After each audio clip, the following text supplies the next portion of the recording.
Kognoli Chalukya finance कंपनीचा शुभारंभ. कोगनोळी येथे चालुक्य फायनान्स कंपनीचा शुभारंभ पार पडला.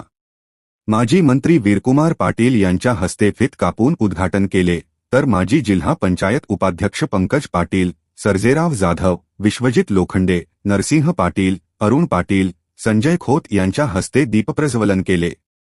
प्रारंभी संस्थेचे धैर्यशील पुगावकर यांनी उपस्थितांचे स्वागत केले.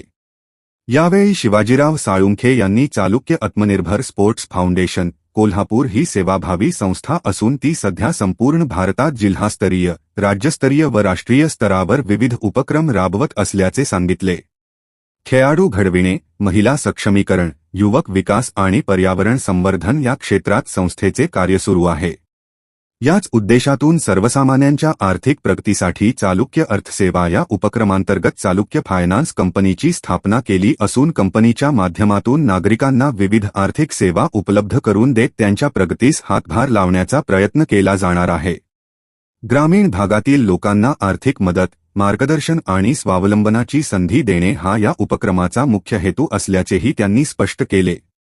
यावेळी राजेंद्र साळुंखे, महावीर खोत, अरविंद पाटील, किरण पाटील, श्रीकांत खोत, निलेश पाटील, सचिन जाधव यांच्यासह ग्रामपंचायत सदस्य, विविध सेवा संस्थांचे पदाधिकारी, ग्रामस्थ व महिला उपस्थित होते.